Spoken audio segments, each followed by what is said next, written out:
Can I get a shaving kit, please? मियाँ, घर का बाथरूम है, होटल का नहीं। 5-star होटल जैसा bathroom with Hindware Italian collection. Check into luxury. आप सभी को नमस्कार। बहुत बहुत धन्यवाद कि आप लोग एक बहुत ही इम्पोर्टेंट प्रेस कॉन्फ्रेंस के लिए यहाँ आए हुए हैं। मेरा सबसे पहले मैं जो बोलूँगा उससे पहले मैं ये बताना चाहता हूँ, मैं अब अंडमान निकोबार के member of parliament Shri Vishnupad Ray ji, हमारे अंडमान निकोबार के लेफ्टिनेंट गवर्नर साहब प्लस हमारे चीफ सेक्रेटरी साहब से ये निवेदन है कि आप मेरा ये न्यूज़ को सुनिए और आप सडन इंस्पेक्ट करिए जगह पे पहुंचकर। इवन मेरा रिक्वेस्ट सेक्रेटरी आईपीएनटी और डायरेक्टर से भी है। मैं हाल में ही चेन्नई से वापस पोर्ट ब्लेयर लौटा हूं, मेरी माताजी का सर्जरी करा के। मैं केके नगर गेस्ट हाउस में रुका और वहां में देखने को बड़ा अजीब सा चीज वहां में नजर आई मुझे, और मैं पता करा कि क्यों ये इतना गंदा है, क्यों मेंटेनेंस नहीं है। तब जाके मुझे जो वहां के लोगों से जानकारी मिली, मैं ये आपसे शेयर कर रहा हूं। और मेरा ये जो इंफॉर्मेशन है, ये मेरा रिक्वेस्ट है आईपीएनटी डायरेक्टर, सेक्रेटरी, लेफ्टिनेंट गवर्नर साहब, चीफ सेक्रेटरी साहब और हमारे मेंबर ऑफ पार्लियामेंट से कि आप इस पर गौर करिए। सबसे पहले मुझे ये पता चला है कि वेल्लचेरी करके एक जगह है चेन्नई में, जहां पे अंडमान निकोबार भवन के लिए भूमि दी गई थी 2.5 एकड़ की, वो भी 1991 में। आज तक वो जमीन ऐसे ही ब्लैंक पड़ी हुई है। केके नगर गेस्ट हाउस जो है वो सीपीडब्ल्यूडी की है, जो कि अंडमान निकोबार एडमिनिस्ट्रेशन, हमारे आईपीएनटी, उसे लीज या रेंट अब सोचिए लेके चला रही है। वो भी आपका first floor and second floor, ground floor जो है वो सीपीडब्ल्यूडी के हाथ में है। जब मैंने और जानकारी प्राप्त करने की कोशिश की तो मुझे यह पता चला कि यहाँ पे मेंटेनेंस का काम जो है वो सीपीडब्ल्यूडी देखती है, क्योंकि बिल्डिंग उनकी है। और हमने कई बार, ये मुझे केके नगर गेस्ट हाउस से लोग बताए हैं, उनके स्टाफ, कई बार जो है हमने सीपीडब्ल्यूडी से कहा है मेंटेनेंस के लिए, पर वो मेंटेनेंस नहीं कर रही है। बिल्डिंग जो है एकदम क्रैक है, क्रैक होके गिर रही है, और इस तरह हालत में है हमारा केके नगर गेस्ट हाउस चेन्नई में, अंडमान भवन। तो मेरा सवाल एडमिनिस्ट्रेशन से ये है कि जब वेल्लचेरी में आपको 2.5 एकड़ जमीन 91 में मिली है, तो उसमें आप क्यों नहीं अपना खुद का अंडमान भवन वहां में कंस्ट्रक्ट किए? कई साल हो चुके हैं, आप लीज में क्यों हो? दूसरी चीज जो मुझे देखने में आई है, ये बड़ा दुखद खराब बात है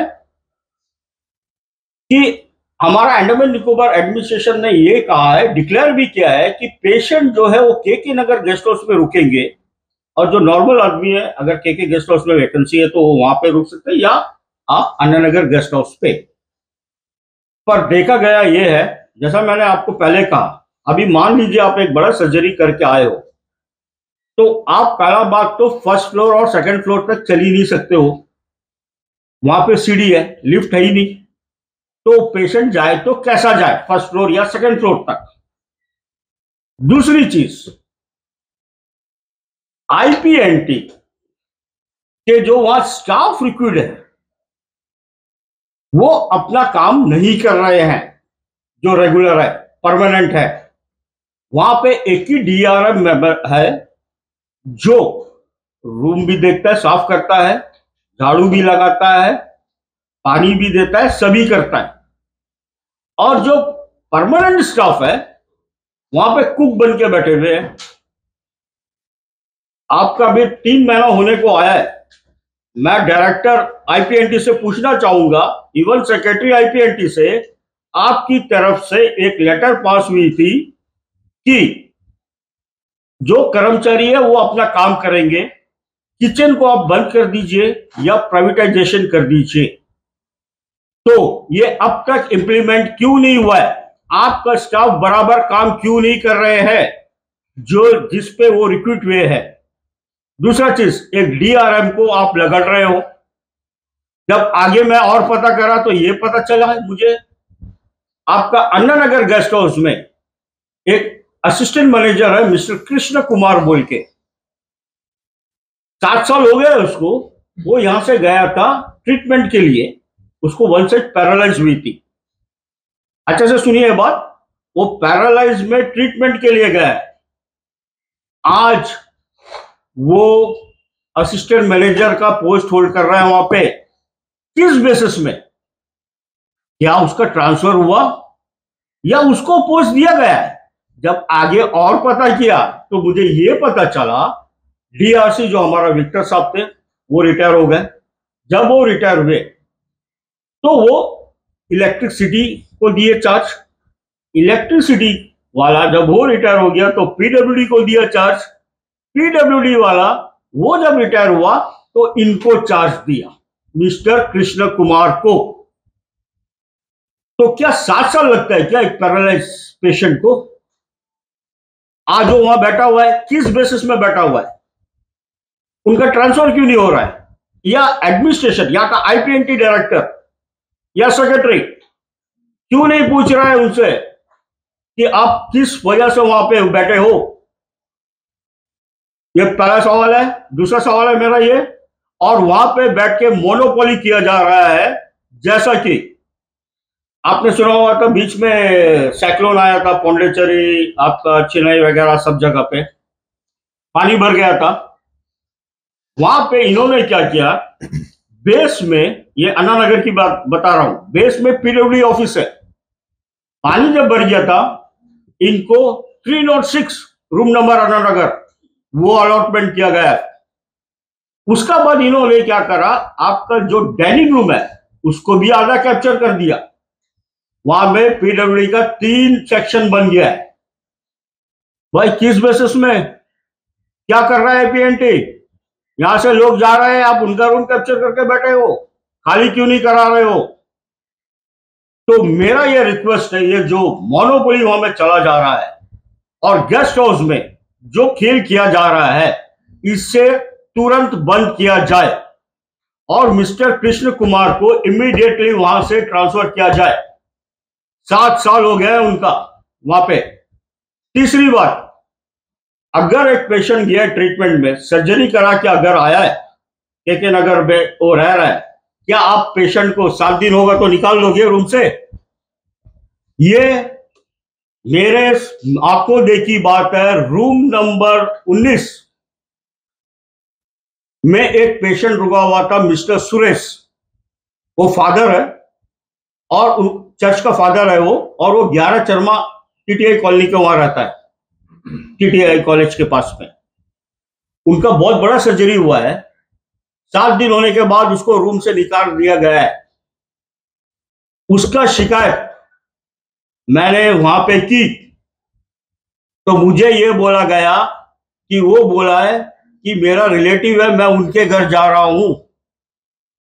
तो जब मैंने सुरेश जी से पूछा तो उन्होंने कहा, सर अगर मेरा रिलेटिव होता तो मैं गेस्ट हाउस में आके क्यों रुकता? मेरा 25 को फ्लाइट है सर, और अभी सैटरडे को मुझे निकाल रहे हैं रूम से। 2 दिन का बात है सर, संडे मंडे ट्यूसडे को मेरा फ्लाइट है। मैं बहुत रिक्वेस्ट किया मगर मेरे बात नहीं माने। मुझे ये बोला गया कि आपको तुरंत अभी रूम खाली करना है। मैं अपने फैमिली और बच्चे के साथ हूं, मैं कहां जाऊंगा? ये सब हो रहा है सर, एमपी साहब, ये सब हो रहा है हमारे अंडमान लोगों के साथ। ये सब हो रहा है आईपीएनटी के डायरेक्टर साहब, सेक्रेटरी साहब और एलजी साहब। सुनिए, ये है रियलिटी। अगर मेरा स्टेटमेंट में आप लोगों को कोई भी जगह गलत लगे, आप मुझे बुला के पूछ सकते हो, क्योंकि पोर्ट ब्लेयर से लोग जाते हैं अपने इलाज के लिए, घूमने के लिए नहीं जाते हैं केके नगर में। एक तो वहां पे लिफ्ट नहीं है, आपने सीपीडब्ल्यूडी की क्वार्टर लीज में लेके रखी हुई कई सालों से। आप पेशेंट चले तो कैसे चले? और आपने डिक्लेयर कर दिया कि जो भी पेशेंट है वो केके नगर में रुकना। फर्स्ट फ्लोर तक कैसा जाए वो? सेकंड फ्लोर तक कैसा जाए वो? आप मुझे बताइए ना। और दूसरी चीज, जब 91 से आपको वेलेचेरी में 2.5 एकड़ जमीन अलॉटेड है, तो अभी तक आप वहां पे बिल्डिंग क्यों नहीं बनाए? क्यों आप लीज में हो सीपीडब्ल्यूडी क्वार्टर में? और जो कैंटीन चल रही है, ये आपके स्टाफ के द्वारा चल रही है। क्या आप लोगों को इसका रेवेन्यू आती है? जो कैंटीन से जितने लोग के नगर गेस्ट हाउस में रुके हैं, वो ब्रेकफास्ट, लंच, डिनर करते हैं, इसका हिसाब आपको मालूम है? क्या वो आपको कलेक्शन करके आपके स्टाफ आपको देते हैं? बिल्कुल नहीं देते हैं। ये बीच में सबका आपस में बटता है। ये है मोनोपोली। मतलब यहां का लोग जाए, एक तो वहां एक अनजान जगह जाते हैं और वहां पे अंडमान गेस्ट हाउस है, अपना गेस्ट हाउस है करके लोग जाके रहते हैं, उनका साथ ऐसा बर्ताव किया जाता है। और तो और सुनिए, आईपीएनटी का एक बहुत बड़ा उच्च अधिकारी मेरे साथ आके रूम नंबर 9 में रुका था।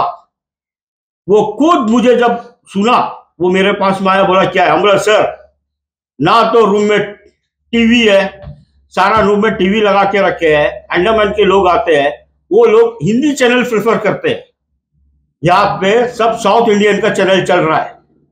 पूछने पर वो कुछ नहीं बोलते हैं। दूसरी चीज, फ्रिज है नॉन वर्किंग बेसिस में, पोर्टेबल फ्रिज, एसी है नॉट वर्किंग पोजीशन में। फॉर योर काइंड इंफॉर्मेशन, के नगर में टोटल 24 रूम्स है, जिसमें से 17 रूम है आपका एसी, 4 रूम है नॉन एसी, 3 रूम जो है वीआईपी के लिए, एडमिनिस्ट्रेशन का उसमें रिजर्व रहता है, इन केस इमरजेंसी में कोई पहुंच जाए तो उनको देने के लिए, जो कि चीफ सेक्रेटरी दे सकता है, आपका एलजी साहब दे सकता है, आपका एमपी साहब दे सकता है। तो इतना सब कुछ होके ये क्यों नहीं है? तो वो मुझे कहा, देखिए पानी खुद मिट्टी की है, वो खुद रिकॉर्डिंग कर रहा है मिट्टी का पानी, मैं लेके जाके पोर्ट ब्लेयर में दिखाऊंगा। तो आप सोचिए, पेशेंट ले रहा है सर्जरी करा के, मिट्टी का पानी आ रहा है, खाना उसको ठीक तरीके से जैसा उसको चाहिए नहीं दिया जा रहा है। तीसरा चीज, साफ सफाई नहीं है, मेंटेनेंस नहीं है, एक डीआरएम को रख के आप सारा काम करा रहे हो। चौथा चीज, जो भी आपका खाने का पैसा आ रहा है वो ये अपने पॉकेट में बांट रहे हो सब आपस में मिलके।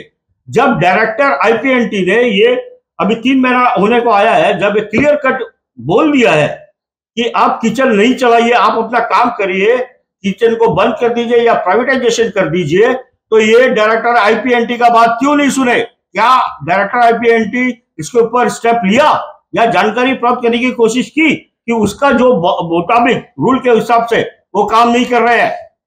ऐसा क्यों? तो मेरा ये रिक्वेस्ट है, हमारा honourable lieutenant governor, chief secretary, IPNT director, IPNT secretary, even member of parliament से, आप लोग तो पोर्ट ब्लेयर से डायरेक्ट दिल्ली जाते हो, ना तो कोई चेन्नई जाता है, ना कोई कलकत्ता जाता है, ना कोई गुजरात जाता है। आप लोगों को यहाँ का स्थिति बिल्कुल भी नहीं पता क्या चल रही है यहाँ पे। आप सडन डेथ, आप जाइए, विजिट करिए, आपको पता चलेगा वहां पे क्या चल रही है। ये जो हो रही है ये बिल्कुल गलत हो रही है, और आप इसके ऊपर तुरंत एक्शन लीजिए, स्टाफ को वहां से ट्रांसफर कीजिए, नया स्टाफ डिप्यूट करिए। ये है मेरा आप लोग से रिक्वेस्ट। देखिए, अभी जैसे कि हमारे हिंदू राष्ट्र शक्ति के प्रेसिडेंट हमारे राकेश भाई ने जो कहा है, ये बहुत ही इम्पोर्टेंट और बहुत ही गंभीर विषय है, क्योंकि हमारे आइलैंडर्स लोग जब मेनलैंड जाते हैं तब अंडमान हाउस या अंडमान गेस्ट हाउस का एक बहुत बड़ा भरोसा रहता है उनके अंदर में, जो खास करके जैसा बोला गया है कि ट्रीटमेंट के लिए जो जाते हैं उनका तो मतलब हेल्थ के प्रति हाइजीनिक होना और एक नीट एंड क्लीन एनवायरनमेंट में रहना बहुत इम्पोर्टेंट होता है। और आए दिन हम लोग देखते हैं कि देखिए, ये एडमिनिस्ट्रेशन का जो रवैया रहता है खास करके हमारे आइलैंडर्स के ऊपर में, ये मेरे ख्याल से अब थोड़ा चेंज करना पड़ेगा, क्योंकि हर एक सेक्टर में देख लीजिए, नॉट ओनली इन दिस आपका guest house, Andaman guest house का बारे में जो कंप्लेंट्स आया है, ये आज का नहीं है, बहुत काफी पुराना कंप्लेंट्स भी है हमारे पास में, लेकिन इसको नजरअंदाज किया जाता है एडमिनिस्ट्रेशन के द्वारा, जो नहीं होना चाहिए। और हेल्थ डिपार्टमेंट्स और बाकी जितने भी डिपार्टमेंट्स है इसमें भी मॉनिटरिंग सिस्टम बैठाना चाहिए, क्योंकि ये जो ट्रांसफर का इशू है ये मेरा ख्याल से हर एक डिपार्टमेंट में कुछ ना कुछ ट्रांसफर का इशू रहा है। जो अपने लोग हैं, जो अपने करीबी लोग हैं, उनका ट्रांसफर जो है ऐसे जगहों पर किया जाता है और वहां से हटाया नहीं जाता है दोबारा, कि उनको सुविधा रहे, उनको आराम रहे काम करने में। लेकिन ऐसा नहीं होता है, ये बर्ताव जो है ये सही नहीं है। धीरे धीरे पब्लिक को और हम जैसे लोगों को सारा डिटेल्स पता चल रहा है, और नेक्स्ट टाइम जो है हम हेल्थ डिपार्टमेंट के लिए भी हम बोलेंगे। ऐसे ही ट्रांसफर का इश्यूज है जो ऑर्थो डिपार्टमेंट का है, मायाबंदर और कचाल में जो ऑर्थो इंचार्जेस है वो पोर्ट ब्लेयर में आके बैठा हुआ है, वहां का कोई भी ट्रीटमेंट सही से नहीं हो रहा है, जबकि उन लोग यहाँ रहते हुए वहां का पेशेंट को यहाँ पे मंगाया जा रहा है। तो इस बारे में हम लोग नेक्स्ट टाइम बात करेंगे। और रही बात हमारे जो नए चुने हुए एमपी की, मुझे पूरा आशा है कि आज राकेश भाई ने जो गंभीर आरोप हमारे अंडमान गेस्ट हाउस को लेकर लगाए हैं, ये एमपी साहब बहुत ही सीरियसली लेंगे और जो भी सही रहे उनके मुताबिक या फिर जो भी कार्रवाई होना चाहिए ये तुरंत से तुरंत हो, ये हमारा हिंदू राष्ट्र शक्ति की तरफ से एक डिमांड रहेगा। Thank you. राकेश जी, मैं ये जानना चाह रहा हूँ कि आपने कहा कि वहाँ पे जैसे 24 रूम है और लोग वहाँ पे एक्सटेंड नहीं करा पा रहे हैं और 7 दिन के बाद उनको निकाल दिया जाता है, शायद इस वजह से ना कि नए जो पेशेंट्स आ रहे हैं उनको भी तो वहाँ पे भर्ती मिलने का मौका होना चाहिए, कि वरना लोग वहाँ पे एक्सटेंड कराते रहेंगे तो फिर जो नए पेशेंट्स आ रहे हैं उनको भर्ती कैसे, वो शिकायत करेंगे कि अंडमान गेस्ट हाउस में जाने से फिर वहाँ हमें ये नहीं जाता कि जो पुराने पेशेंट पहले से ही, तो इसका क्या सुझाव आपका? हाँ, देखिए बहुत अच्छा प्रश्न है आपका यमीन जी। फर्स्ट ऑफ ऑल के नगर को एडमिनिस्ट्रेशन ये डिक्लेयर करके रखा हुआ है कि यहाँ पे पेशेंट को ही दिया जाए, प्रेफरेंस पेशेंट है। देखिए सुनिए, प्रेफरेंस इज पेशेंट। पेशेंट जब अपना सर्जरी करा के हॉस्पिटल से आता है रहने के लिए, मैक्सिमम उसका रिव्यू पीरियड रहता है मेडिकल में 10 दिन का, दोबारा जाने का। एडमिनिस्ट्रेशन 7 दिन का है। आपको मैं एक बताना चाहूंगा बात, हमारे जब एक्स लेफ्टिनेंट गवर्नर साहब AK सिंह साहब थे, उस वक्त आपका ये गेस्ट हाउस का रेट बहुत हाई था। हमारा रजिया मैडम जो थी बोल के इसको 500 में लेके आई, और जो उस समय 1000 रुपीज था, मैं आपको बता देता हूं। और जब 7 दिन से ज्यादा एक्सटेंड हो जाती है तो आप एक्स्ट्रा उससे अमाउंट लीजिए, ये पास हुई थी। ठीक है, अब मेडिकल के काम से अगर गए हैं तो पिक्चर एकदम क्लियर है। जब आप सर्जरी करा के आए हो तो आपको 10 दिन के बाद दोबारा जाना है रिव्यू के लिए, उसके बाद ही डॉक्टर विल परमिट कि आप जा सकते हो, नहीं जा सकते हो। ठीक है, तो 7 दिन का मतलब कुछ भी नहीं है, आप 10 दिन उसको दीजिए। रहा बात दूसरी, जैसा अभी ऑनलाइन हो गई है, ये जो मैटर मैं बताया मिस्टर सुरेश का, ये मैटर है सैटरडे को, सैटरडे मॉर्निंग। सैटरडे IPNT बंद है, next day is Sunday, IPNT बंद है, मंडे खुलेगी। आप उसको बोल रहे हो सैटरडे को रूम चेकआउट करिए, और मैं 25 तारीख को पोर्ट ब्लेयर आया हूं, सैटरडे से लेके 25 तारीख तक ट्यूसडे वो रूम ब्लैंक थी, ब्लैंक, कोई भी बंदा नहीं आया उसमें। तो भाई ये क्या हो रहा है, अब क्यों निकाले? जब पूछा गया तो वो ये बोल रहा है कि वो अपना रिलेटिव के वहां जाएगा करके बोले। जब मैं उनसे पूछा तो बोला भैया अगर रिलेटिव होता तो मैं गेस्ट हाउस क्यों आता अपना बच्चे लोग को लेके, मैं अभी होटल को ही ढूंढ रहा हूं, मैं होटल पे जाके रहूंगा। तो आप यार 2 दिन 3 दिन के लिए आप वो नहीं कर सकते हो। और जैसा आपने कहा कि आगे का एडवांस बुकिंग होगा, देखिए एडवांस बुकिंग है तो आप उसको अन्ना नगर में भी शिफ्ट कर सकते हो फॉर 2 या 3 डेज। ओके, तीसरी चीज, आप जब मेडिकल इसको बोले हो, मैंने जैसा कहा 91 में वेरेचेरी में आपको 2.5 एकड़ जमीन मिल चुकी है, 2.5 एकड़। टिल नाउ आपने वहां क्यों नहीं गेस्ट हाउस बनाया? 2.5 एकड़ आप सोचिए कितना बड़ा जमीन है, आप 4-5 तल्ला बना सकते हो, कुछ प्रॉब्लम ही नहीं आएगी। चौथी चीज, आपका कृष्ण कुमार जी वहां पे असिस्टेंट मैनेजर का रोल प्ले कर रहे हैं, जो कि ट्रीटमेंट करने गए थे पैरालाइज का। 60 साल हो गए उसको, आज तक एक दफा भी आके वो झांका? मैं वहां पे हंगामा किया, मैं 7 दिन तक रुका था, उसको सब मालूम है। वो आया एक दफा भी देखने की, भाई क्या प्रॉब्लम है, नई प्रॉब्लम है, नहीं आया। जबकि वो एक गाड़ी हायर करके भी रखा हुआ है अपने लिए, वो यूज करता है हायर गाड़ी। कैसा भाई? आपको तो ये आपका पीडब्ल्यूडी का जो रिटायर हुआ था, जो चार्ज था, वो आपको चार्ज देके गया है ना, आप गाड़ी भी ले लिए। उनका नियुक्ति औपचारिक तरीके से हुआ कि अनौपचारिक? That I don't know, that's why I asked. IPNT director और सेक्रेटरी से भाई ट्रीटमेंट कराने गया था, वो वहां कैसे रुक गया? क्या आपका नॉलेज में है ये चीज? और अगर रुक भी गया तो 7 साल हो गया, क्यों नहीं उसका रिलीव हुआ, वो ट्रांसफर हुआ? और आपका पीडब्ल्यूडी अन्ना नगर में 3 रूम ऑक्यूपाई करके रखा हुआ है, मतलब बेस में उसका ऑलरेडी ऑफिस है, प्लस 306 रूम नंबर, और कैंटीन जहां हम डिनर ब्रेकफास्ट करते हैं, उसमें भी आधा हिस्सा का रूम ले लिया। क्यों नहीं ये बंदा उसको खाली कराया? क्यों नहीं? ये जो भी इल्जाम लगा रहा है या जो भी इनको पता चला है, ये सरासर मिसमैनेजमेंट ठीक है। तीसरी चीज, आप गेस्ट हाउस में जाके रुकते हो, ऑनलाइन बुकिंग है, तो इनके पास भी रिकॉर्ड है कि कौन रुका है कौन नहीं रुका है। फूडिंग का रिकॉर्डिंग है क्या? हाँ, वो पैसा कौन ले रहा है? एडमिनिस्ट्रेशन तो नहीं ले रहा है, वो पैसा किधर जा रहा है? आपको डिपार्टमेंट सैलरी दे रही है आपके काम के लिए, जो के लिए आप अपॉइंटेड है, पर आप उसके अलावा दूसरे काम कर रहे हो।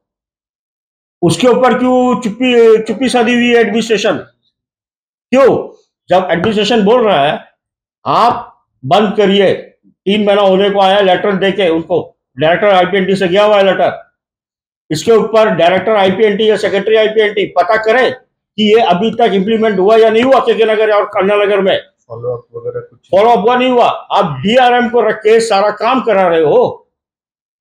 अब बताइए, ये काटा कुछ थे, सेम चीज अन्ना नगर में, वही डीआरएम रूम सफाई कर रहा है, वही डीआरएम कुक भी है, वही डीआरएम ड्राइवर भी है।